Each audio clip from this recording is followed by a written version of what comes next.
1. Jadual di bawah menunjukkan masa perjalanan sebuah transit aliran ringan dari sesing gombak ke Putrahad. Dia kata nyatakan pola masa transit aliran sungai. Kalau nak tahu pola, dia mesti ada pola yang sama lah. Okay. So first kali sini ke sini, kita nak tahu daripada 545 pergi 557 ni berapa minit. Kita just tolak lah.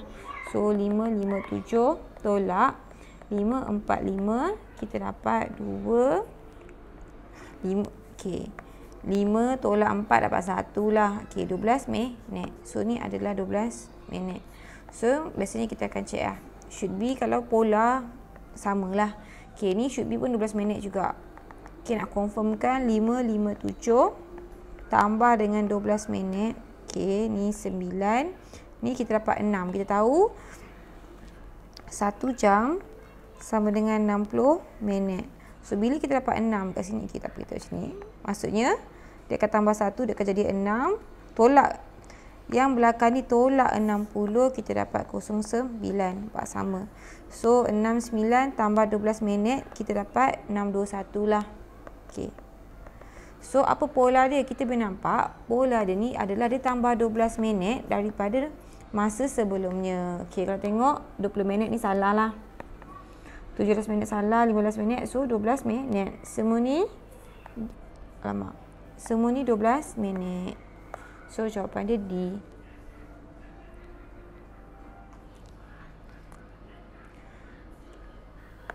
Okay, 2. Diberi jujukan, okay, yang ni tentukan sebutan yang ke berapa nombor 25 dalam jujukan. Dia nak tahu, okay, tidak ada nombor 25. Nah, ni sebutan ke berapa? Okay, macam kita nak tahu. First kita tengok, kena tahu dulu pola dia. Kita tengok 4, 7, 10, 13. Kalau kita nampak ni 7 tolak 4 dapat 3. Kita buat sini 4, 7, 10, 13, 16. Okay. 4 pergi 7 nak tahu, kita tolak yang besar, tolak kecil. 7 tolak 4, 3. So, kita tahu dia tambah 3. 7 tambah 3 pun 10. Nampak? Ni semua ni tambah 3. Okay, ni dah dia punya pola. Masa ni kita nak buat dia punya ni. Okay. Dari sini kita nampak TN. Okay. Yang pertama adalah 4. Betul. Yang pertama adalah 4. Yang seterusnya dia akan tambah 3. 3 darab 1, 3 darab 2, 3 darab 3, 3 darab 4. Macam tu. So, tambah dengan 3N. Okay. Di mana N dia start daripada kosong. Okay. Kalau tengok ni, okay. Bila N kosong, 4 tambah dengan 3 darab kosong dapat 4. Di mana ni adalah yang pertama. Okay. Bila T1 sama dengan 4 tambah 3 darab 1 dapat 7. Dan seterusnya sebab nampak ni. Okay. 4 tambah dengan 3 darab 2 kita dapat 10. 4 tambah dengan 3 darab 3 kita dapat yang ni. Okay. Tapi satu je kena tengok. Yang dekat sini nampak tak? Dia start dengan kosong. Dia bukan start dengan 1. Jadi sebutan dia ni akan lebih. So maksudnya kalau sebutan ke-8 N dia 7. Dia macam tu. Kalau N dia ni sama dengan 1, maksudnya samalah. Okay, dia macam tu. Alright, maksudnya 25. Okay. TN sama dengan 25. Kita tahu TN sama dengan 4 tambah 3N. 4 tambah 3N sama dengan 25. Kita nak N. 4 pindah belakang jadi tolak. 3N sama dengan 25 tolak 4 dapat 21. N sama dengan 21 bahagi 3 kita dapat 7. Okay, N dia 7. Kenapa saya buat 8? Okay, N dia 7. Macam itulah jawapan dia memang yang ni lah. Okay, so tengok ni. Kalau N dia 7, T dia adalah 8. So jawapan dia adalah T8. Okay. Okay, saya padam lah. Penuh lah.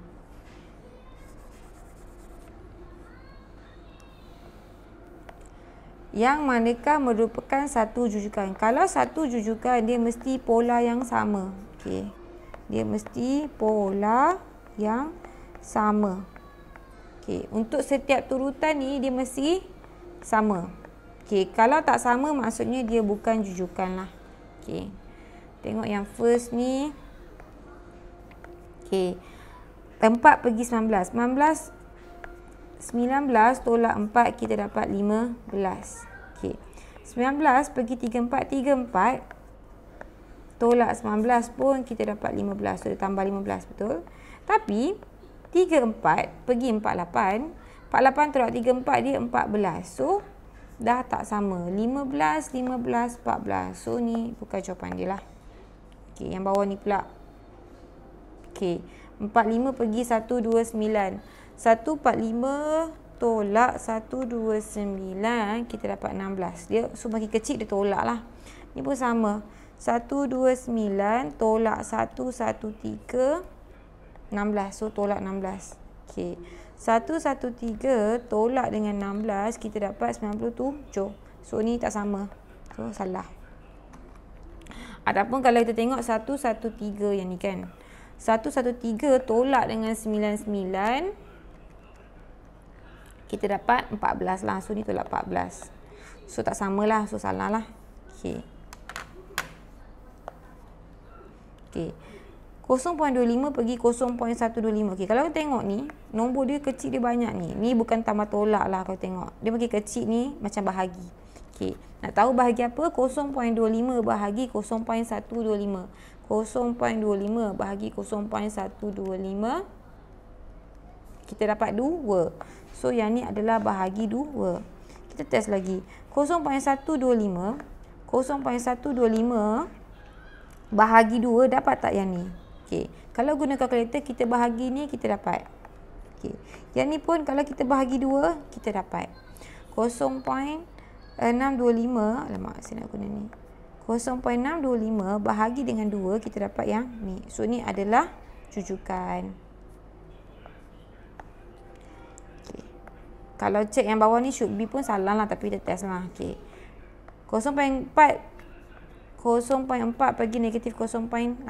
Okey, so kita tengok dia beza dia 0.4, betul? Dia makin kecil, so dia tolak.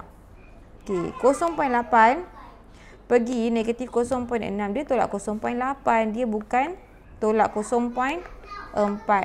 So yang ni salah lah, memang jawapan dia C. Okey, 4. Faktorkan yang ni. Okey, kita guna apa? Apa saya tak nak recall ni? Faktor sepunya terbesar. Okey. So 8H dengan 16. So 8H dengan 16. Okey, kita boleh bahagi dengan nombor yang sama. Kalau tengok ni 8 dengan 16 kita boleh bahagi dengan sifir 8. Kita boleh bahagi dengan sifir 8. Okey, kalau kita nak bahagi 2 pun boleh. Kalau kita bahagi 2, kita dapat 4. 16 bahagi 2, kita dapat 8. Nak kena bahagi lagi. So, boleh je kalau nampak nombor tu, direct bahagi je dengan nombor tu. So, 4 dengan 8 ni, dua-dua boleh bahagi 4. Okey, 4H bahagi 4, yang tinggal hanyalah H. 8 bahagi 4, kita dapat 2. So, 8H ni akan tinggal H. Okey. So, yang 16 ni akan jadi 2. So, ni akan jadi 2. So, kita keluarkan. Yang kita boleh keluarkan yang ni. 2 darab 4 lah, 8. So, jawapan dia ada tak? 8H tambah 2. Jawapan dia adalah C lah. Okey.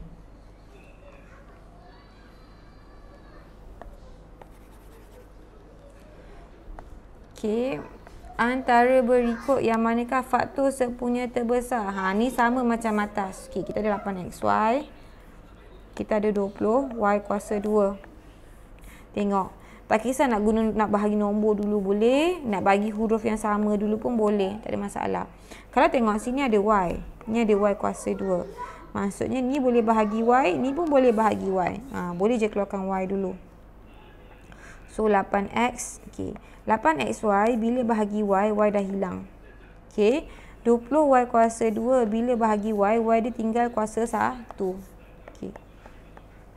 Okey. Ada lagi tak? Kalau tengok ni 8 dengan 20. Dua-dua boleh bahagi 4. Kalau kita bahagi 4, okey.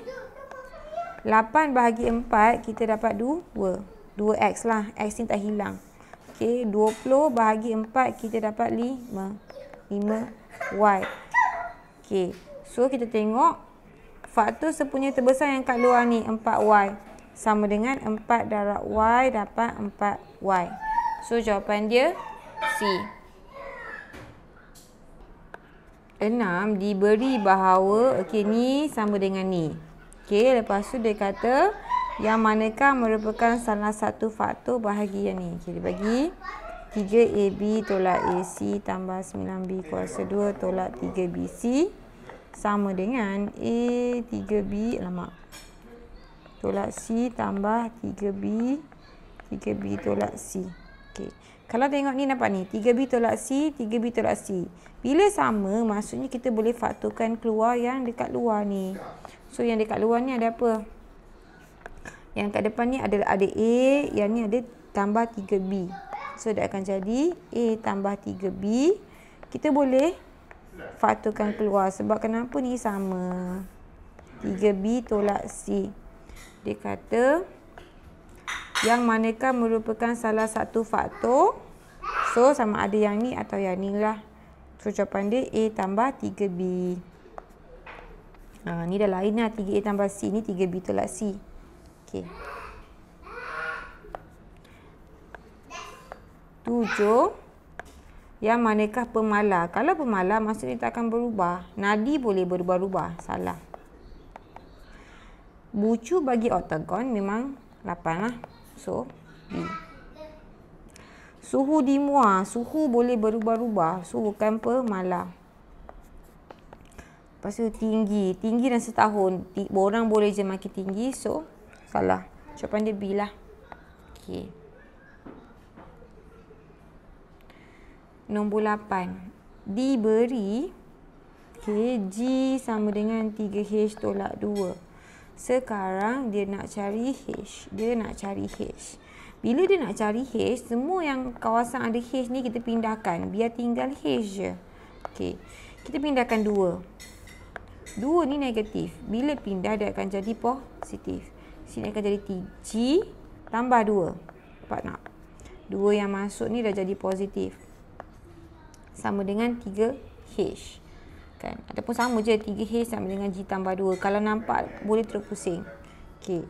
H sama dengan G tambah 2 bahagi 3. Nampak tak 3 ni? Pindah belakang bahagi 3. So G tambah 2 per 3. Jawapan dia A.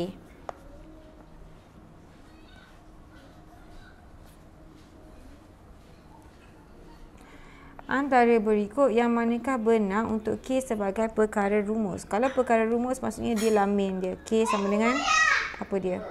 K jawapan dia A lah.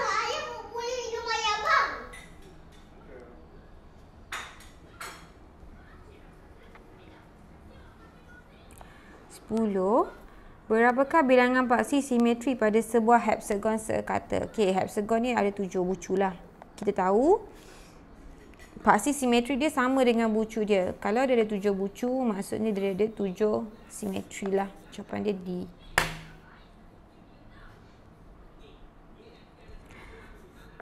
Sebelas raja di bawah menunjukkan satu peluaran bagi 3 buah poligon.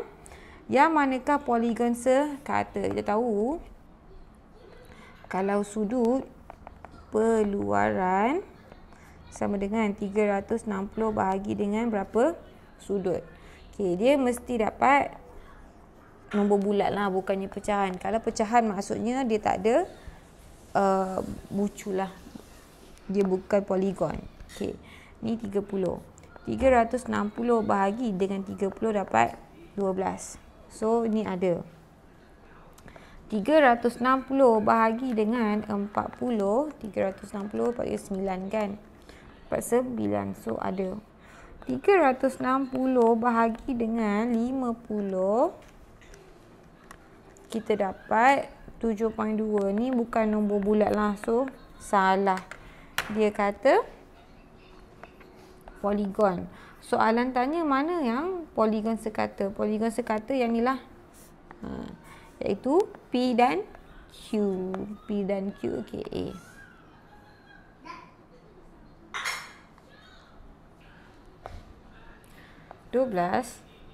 Raja di bawah menunjukkan sebuah pentagon sekata.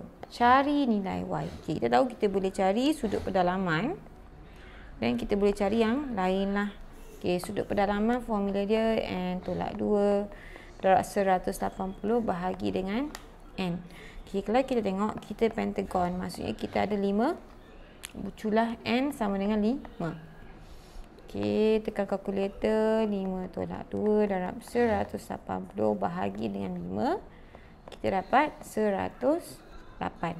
So, kita tahu sini 108. Kita tahu sini sama. Okey, jadinya satu sisi ni adalah, tapi kalau nampak sebenarnya ni dengan ni sama. So, kita tak perlu buat cara panjang lah kan.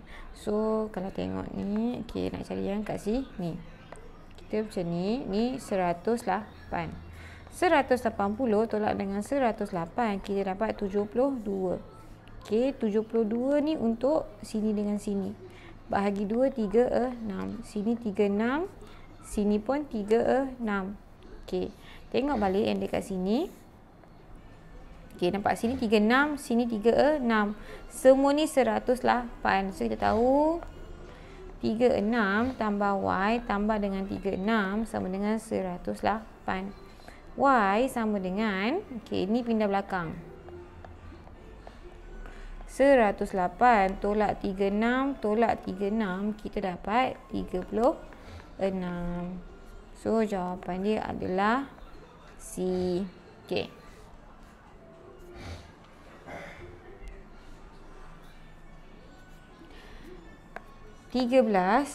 Garis lurus yang menyentuh lilitan dan melalui pusat bulatan. So, kita tahu ni pusat dia mesti lalu pusat, dia hujung ke hujung. Ni kita panggil apa? Diameter lah. Jawapan dia C. Okey. 14. Raja di bawah menunjukkan sebuah bulatan berpusat di O. Okey, berpusat di dekat O. Perentas AB dan perentas CD adalah sama panjang. So, ni dengan ni sama panjang. Yang manakah tidak benar? Okey. OC sama dengan MB ke? Okey, mana OC? OC dekat sini. MB dekat sini. So, salah lah. Dia should be yang ni sama dengan yang ni. Sama dengan yang ni. Sama dengan yang ni. OC ni sama dengan OA, OB ataupun OD, bukannya MB. So, ni dah salah lah. Nak tahu jawapan dia A. Okey. OM sama dengan, okey, tak apalah, kita tengok. Kita go through yang ni. OM dengan ON. OM mana? OM, okey. Sebab ni dengan ni sama panjang. So, yang ni dengan ni sama panjang. Betul. Okey. AM dengan ND. Mana AM? Okey, AM, ND. Sama. Kenapa? AM sama dengan MB, sama dengan CN, sama dengan ND. So, ni betul. Okey. Lengkuk. Bila yang ni dengan yang ni dah sama, automatik lengkuk dia pun sama. Okey. 15. Raja di bawah menunjukkan sektor bagi sebuah bulatan berpusat di O berjejari 10.5 cm. Okey.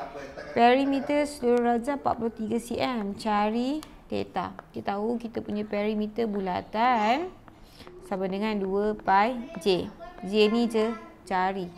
Kalau dia bukan bulatan tapi ada theta, dia mesti theta per 360 darab dengan 2 pi J. Ni untuk dapat dia punya PQ. Sama dengan PQ. So, kena tahu dulu PQ ni berapa. Okay, kita tahu dia kata perimeter seluruh raja adalah 43 cm. So, sini 10.5. Kita tahu PQ tambah 10/5 tambah 10/5 sama dengan 43 cm. PQ sama dengan 43 tolak 10/5 darab 2.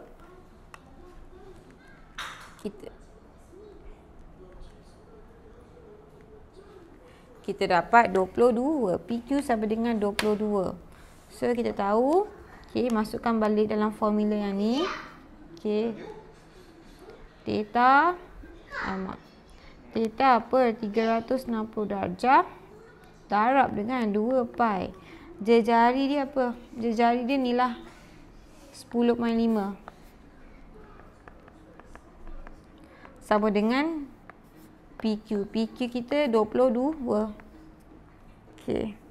So, theta per 360 darab dengan, okay. Pi dah cakap siap-siap guna 22/7. So, ni should be 22/7. Okay. 2 darab 22/7 darab dengan 10/5. Kalau guna kalkulator dapat berapa? Okay. So, 2 darab dengan 22/7 darab dengan 10/5. Kita dapat 66. So, kita nampak ni. So, theta, kalau kita nak cari theta, jom kita pelas buat panjang sikit lah. Okay, 22/66. Okay, theta sama dengan 22 bahagi dengan 66 ni dapat 1/3. 1/3 darab dengan 360 ni kita bawa darab dengan 360. Kita dapat 120. Okay. So, jawapan dia adalah 120 darjah. Jawapan dia adalah B. Okay.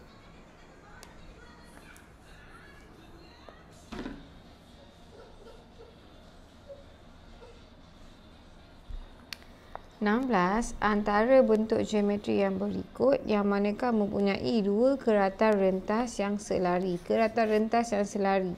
Okey. Prisma, jawapan dia prisma. Kenapa? Sebab okey. Kalau prisma ni aku buat. Okey. Kalau prisma, okey, dia ada dua tapak. Alamak, macam mana saya nak lukis ni? Okey, dia ada dua tapak yang sama. Yang ni sama dengan yang ni. So, kita potong kat mana-mana pun, dia akan still dapat dua keratan rentas yang selari. Sebab kenapa? Tapak dia sama. Kalau piramid ni, dia ada satu tapak je kan. Dia ada satu tapak je. Okey. Kalau sphere tak ada tapak. Kalau cone pun sama. Cone pun ada satu tapak je. Okey. So, dia takkan selari lah. Yang ni je akan selari. Kita potong kat mana-mana pun dia still sama. Sebab tapak dia sama. This one satu tapak. So tak. Ni tak. Yang ni pun tak ada permukaan yang rata. So tak.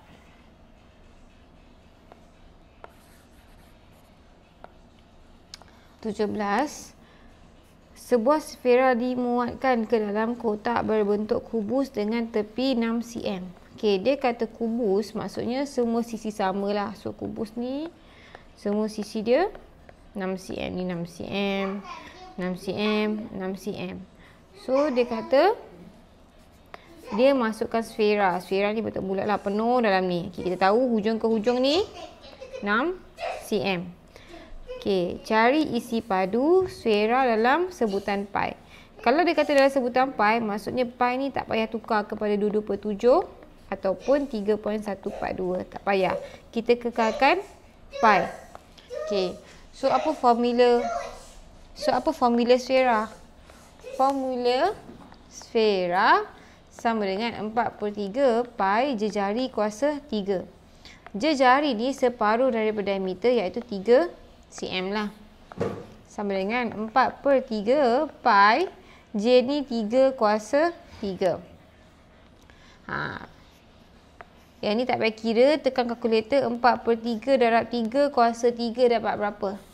So, should be dapat 36 pi. Jawapan dia B. Okay.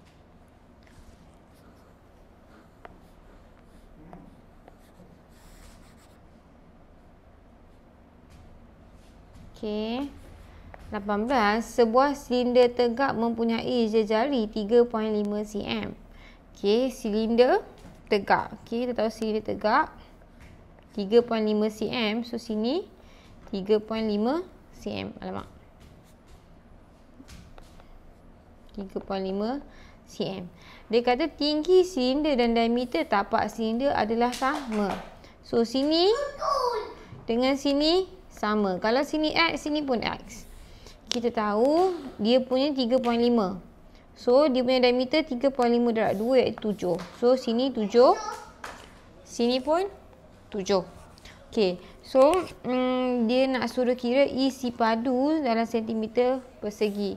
Okey. Kalau formula silinder, isi padu silinder sama dengan pi J kuasa 2 H. Okey. Sorry, T. H ni formula bahasa Inggeris. Tinggi. Okey. Pi dia 22/7. Jejari dia adalah 3.5 lah. Dia dah bagi jejari 3.5. 3.5 kuasa 2. Tinggi dia adalah 7. So, ni 7. Kita dapat 22/7 darab dengan 3.5 kuasa 2 darab dengan 7. Kita dapat 269.5. 269.5. Ni saya dah check. Memang tak tahulah. Tapi tak ada jalan. Jawapan dia tak ada kat sini. Tapi yang ni memang formula dia lah. Okay, should be yang ni. Okay.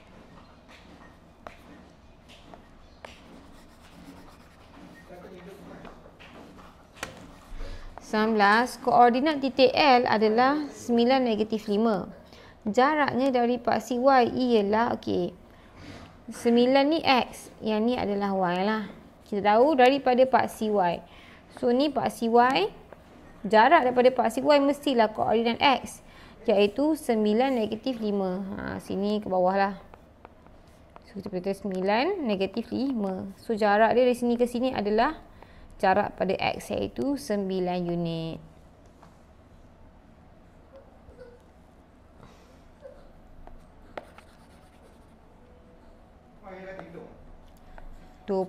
Antara titik berikut yang manakah paling dekat dengan asalan? Nak tahu jarak, formula dia apa?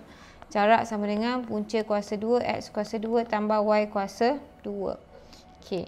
Kalau tengok ini negatif 5 dengan 12. So, negatif 5 kuasa 2 tambah 12 kuasa 2. Kalau tekan kalkulator ni dapat 13. Okey, yang ni kosong dengan 5, 5 lah. Yang ni pun sama je macam A. Kenapa? Sebab negatif 5 kuasa 2 sama juga dengan 5 kuasa 2. Ni 12 pun sama juga. So, ni akan dapat 13. Okey. Yang ni dapat 12 lah. Di mana kita tahu yang paling dekat dengan asalan yang paling kecil jarak iaitu 5. So, jawapan dia B.